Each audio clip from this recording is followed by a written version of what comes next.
अच्छा नाज़रीन, हुक्मरानों के लिए अमेरिका से भी अच्छी खबरें नहीं आ रही। ओवरसीज़ पाकिस्तानियों का कहना ये है कि उनके ट्रंप इंतज़ामिया के साथ मुसलसल राब्ते हैं और पाकिस्तान जो है वो ट्रंप के एजेंडे पे है। अलबत्ता उसकी बारी आने में जो है वो कुछ दिन की तो ताख़ीर हो सकती है, हफ्तों से ज़्यादा की ताख़ीर नहीं है। इन बारसूख पाकिस्तानी अमेरिकन का कहना है कि पाकिस्तान के बारे में भी ट्रंप का लबो लहजा बिल्कुल उसी तरह होगा जिस तरह वो इन दिनों दुनिया के दीगर मामलात में अपना रहे हैं। दूसरी तरफ अमेरिका में पाकिस्तानियों की जो मौसर तरीन तंजीम है फर्स्ट ग्लोबल, उसके रहनुमाओं ने अमेरिकन रुकन कांग्रेस जो विल्सन से बाकायदा मुलाकात की है, जिसमें इमरान खान के हक़ में आवाज़ बुलंद करने पर उनका शुक्रिया अदा किया गया है। इस मौके पे जो विल्सन का ये कहना था कि वो कई बार पाकिस्तान जा चुके हैं और इस वक्त वो पाकिस्तान में जमहूरियत की बहाली के लिए काम कर रहे हैं। फर्स्ट ग्लोबल पाकिस्तान के रहनुमाओं ने बताया है कि वो बाइंडिंग रेजोल्यूशन पे काम कर रहे हैं, जिसके लिए वो मुख्तलिफ अरकान कांग्रेस से मुसलसल मुलाकातें कर रहे हैं। उनका कहना ये है कि बाइंडिंग रेजोल्यूशन के मामले पर अमरीकी अरकान कांग्रेस का जो रिस्पॉन्स है, रद्द अमल है, वो बहुत हौसला अफजा है। दूसरी तरफ नाजरीन, अमरीकी रुकन कांग्रेस आंद्रे कार्सन और राशिदा तलीब ने भी फ्री इमरान खान का नारा लगा दिया। अच्छा नाजरीन, अब बात कर लेते हैं कुछ अपनी अदालतों की। चीफ जस्टिस याहिया अफरीदी की यकीन दहानियों के बावजूद गुज़श्ता रात इस्लामाबाद हाई कोर्ट में शब खून मारते हुए डोगर राज कायम कर दिया गया और जस्टिस सरफराज डोगर को इस्लामाबाद हाई कोर्ट का कायम मुकाम चीफ जस्टिस बना दिया गया।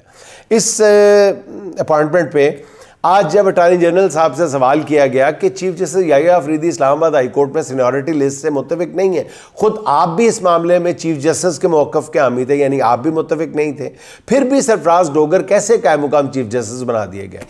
इस पर जो अटॉर्नी जनरल साहब ने कहा है ना नाजरीन, वो बड़ी अजीब बात कही है। उन्होंने कहा है कि भाई ऐसी कोई बात नहीं है। उन्होंने जुडिशल कमीशन में सीनियरिटी लिस्ट के हवाले से चीफ जस्टिस से मैंने कोई इत्तफाक नहीं किया। चीफ जस्टिस साहब कह रहे हैं कि मेरा इत्तफाक था अटॉर्नी जनरल के साथ, और चीफ जस्टिस साहब ने पड़ाक करता जवाब दिया कि किथे केड़ा इत्तफाक, मेरा कोई इत्तफाक नहीं है चीफ जस्टिस साहब से। वो मैं मतलब आज सुनने वाले हैरान रह गए हैं, उनको अपने कानों पे यकीन नहीं आ रहा था, आंखों पे यकीन नहीं आ रहा था जो वो देख रहे थे। उन्होंने कहा कि उनका मौक़िफ़ चीफ जस्टिस के मौक़िफ़ के बिल्कुल बरअक्स है, ये अटॉर्नी जनरल ने कहा है। चीफ जस्टिस सहाफ़ियों से गुफ्तगू में कह चुके हैं नाज़रीन कि सीनियरिटी पर वो मुत्तफिक नहीं है और अटॉर्नी जनरल उनके मौक़िफ़ के हामी है, और साफ साफ उन्होंने कहा था। मगर आज अटॉर्नी जनरल ने चीफ जस्टिस के मौक़िफ़ की इस तरह तरदीद की है कि हैरानगी होती है। अच्छा, इसके बाद एक नाज़रीन कहा जा रहा है कि एक नया अदालती फड्डा सर उठा सकता है। इस मामले के हल के लिए चीफ जस्टिस या तो मीटिंग मिनट्स जारी करें या फिर सामने आकर अटॉर्नी जनरल के नए बयान को गलत करार दें, जैसा कि अटॉर्नी जनरल ने चीफ जस्टिस साहब को बाबांगे दोहल झुटला के रख दिया है। उन्होंने कहा नहीं, तो अब चीफ जस्टिस की बारी है कि वो बताएं कि वो सच बोल रहे हैं या अटॉर्नी जनरल सच बोल रहे हैं। बहरहाल 26वीं तरमीम के बाद जस्टिस याहिया अफरीदी ने सरकार को खुश करने के लिए या रखने के लिए अपनी साख की परवाह किए बगैर हर काम किया, मगर अटॉर्नी जनरल ने आज सबके सामने चीफ जस्टिस साहब को रुसवा करके रख दिए। अब देखते हैं चीफ जस्टिस इस मामले पर आइन के साथ खड़े होते हैं या इसे अपनी गलत फहमी करार देकर उसी तरह अपने ओहदे को एंजॉय करने में आफियत समझते हैं। देखें। अच्छा नाज़रीन, इमरान खान का army chief general Asim Munir साहब के नाम तीसरा ख़त भी मंजर आम पे आ गया। ख़त में खान साहब लिखते हैं कि मैं अपनी ज़ात के लिए कोई डील या अपनी जमात के लिए किसी किस्म की कोई रियायत नहीं मांग रहा। बतौर साबिक वज़ीर आज़म और मुहिब वतन पाकिस्तानी मुझे सिर्फ अपनी फ़ौज की साख की बहाली और वतन अज़ीज़ का मफाद मकसूद है।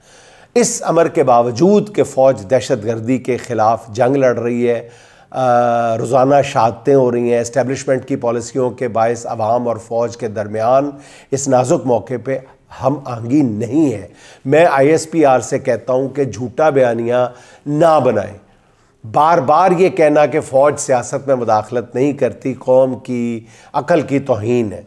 सोशल मीडिया के इस दौर में कोई चीज़ छुप नहीं सकती। मुल्क का बच्चा वाकिफ़ है कि मुल्क का निज़ाम कौन चला रहा है। इंतखाबात में धांधली हो या अरकान पार्लियामेंट की खरीदो फरोख्त, अदलिया की तबाही हो या अवामी राय दही पर कदगन के काले कानून, न सिर्फ हमारी बाशऊर कौम बल्कि आलमी बरादरी को भी मालूम है कि इसके पीछे कौन से नामालूम हाथ कार फरमाए। लिहाजा मेरी उनसे गुजारिश है कि कम अज़ कम गलत बयानी से गुरेज करें।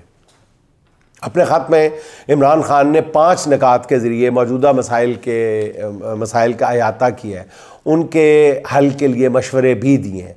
इमरान खान के खतूत पर पहली बार आज नाजरीन आर्मी चीफ का रद्द अमल भी सामने आ गया है, जिनका कहना यह है कि उन्हें कोई ख़त नहीं मिला, ये सब चालें हैं, ख़त मिला तो वो उसे वज़ीर आज़म को भिजवा देंगे। यानी एक लिहाज से आर्मी चीफ का ये बयान अच्छा है कि उन्होंने किसी तर्जुमान के सहारे के बगैर ख़ुद सामने आके 2 टोक लफ्ज़ों में अपना रद्द अमल दे दिया। इससे पहले चीफ जस्टिस भी गैर मामूली तौर पर प्रेस कॉन्फ्रेंस कर चुके हैं। नाज़रीन, इससे एक बात तो पता चलती है कि इमरान खान को हर जगह कितनी संजीदगी से लिया जा रहा है। अपोजिशन लीडर नाज़रीन कौमी असम्बली में अपोजिशन लीडर उमर अयूब ने IMF को ख़त लिख दिया है, जिसमें पाकिस्तान में इंसानी हकूक़ की बिगड़ती हुई सूरत हाल, इंतखाबात में धांधली, अदलिया पर हुकूमती कंट्रोल के हवाले से बाकायदा शवाहिद पेश किए गए और इस ख़त के साथ चीफ जस्टिस को भेजा गया डोजियर भी मुंसलिक कर दिया गया। इस ख़त में IMF के वफ्द से कहा गया है कि वो किसी भी मामले में मज़ीद इंक्वायरी के लिए उनसे मुलाकात भी कर सकते हैं। अब ज़रा ये बता रहे हैं कि IMF का वफ्द जो है वो तहरीक इंसाफ के कायदीन से मुलाकात भी करेगा। नाज़रीन, पंजाब असम्बली में तहरीक इंसाफ के अरकान असम्बली ने ख़ुद पर होने वाले मज़ालम की दास्तान खुलकर बयान करना शुरू कर दी। MPA शाहिद रज़ा कोटला ने कहा है कि 8 फरवरी को उनका घर और डेरा तोड़ दिया गया। 100 से 150 पुलिस एहलकारों ने वहाँ खड़ी गाड़ियाँ भी तोड़ दी, उनके 16 हामियों के घर भी तोड़ दिए गए।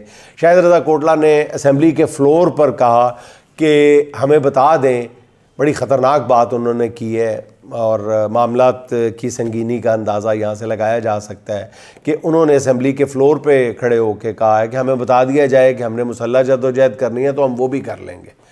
MPA मेजर ग़ुलाम सरवर ने कहा है कि उन्हें एक वलीमे की दावत से गिरफ़्तार किया गया, मगर FIR में लिखा गया कि एहतजाज के दौरान पकड़ा गया। उन्होंने कहा कि अब हमें अदलिया से भी कोई तवक्को नहीं रखनी। इस पर deputy speaker Punjab assembly Malik Zaheer Iqbal ने जो रूलिंग दी है, नाज़रीन, उससे पता चलता है कि सियासी हवाओं का रुख किस जानिब है। डिप्टी स्पीकर साहब कहते हैं कि तहरीक इंसाफ की एहतजाज की कॉल आए तो फ़ौरन पकड़ दकड़ शुरू हो जाती है। नाज़रीन, ये PTI नहीं कह रही, ये डिप्टी स्पीकर साहब कह रहे हैं कि PTI की एहतजाज की कॉल आते ही पकड़ दकड़ शुरू हो जाती है, नाजायज़ तौर पर लोगों को उठाया जाता है। मेरे पास भी शिकायत आई हैं, नाजायज़ तौर पर गिरफ़्तार अफराद को लाखों रुपए लेकर रिहा किया जाता है। हर ज़िला और तहसील में ऐसा ही होता है। यानी पंजाब में पुलिस के मज़ालम इतने बढ़ गए हैं नाज़रीन कि अब हुकूमती अरकान जो हैं वो भी चीख उठे हैं। अच्छा नाज़रीन, नून लीग के नए इत्तेहादी फैसल वावड़ा साहब ने एक अजीब इंकशाफ किया है। उन्होंने कहा है कि नवाज़ शरीफ साहब के प्लेटलेट्स की रिपोर्ट्स जो हैं वो मेरे घर में बैठ के बनाई गई हैं और वो मज़ीद इंकशाफ करते हैं कि मोहम्मद ज़ुबैर और जावेद लतीफ़ भी इसके गवाह हैं।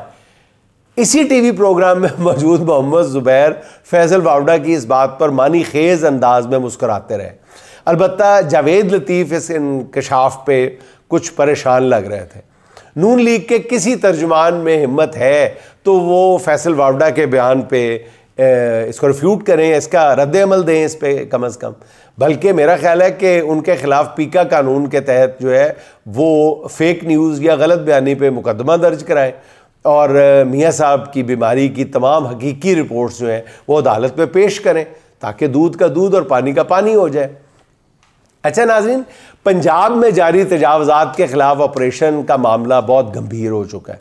नवाज़ शरीफ के नाक के बाल बहुत करीबी साथी समझे जाने वाले जावेद लतीफ़ भी पंजाब हुकूमत के ख़िलाफ़ सड़कों पर निकल आए। गुज़िश्ता रोज़ शेखुपुरा में ख़िताब करते हुए जावेद लतीफ़ ने पंजाब हुकूमत को धमकी देते हुए कहा है कि कुछ लोग चाहते हैं कि शहर का अमन ख़राब किया जाए, वो उकसा रहे हैं कि लोग बाहर निकलें, अगर हम निकले तो तुम अपने दफ्तरों में नहीं जा सकोगे।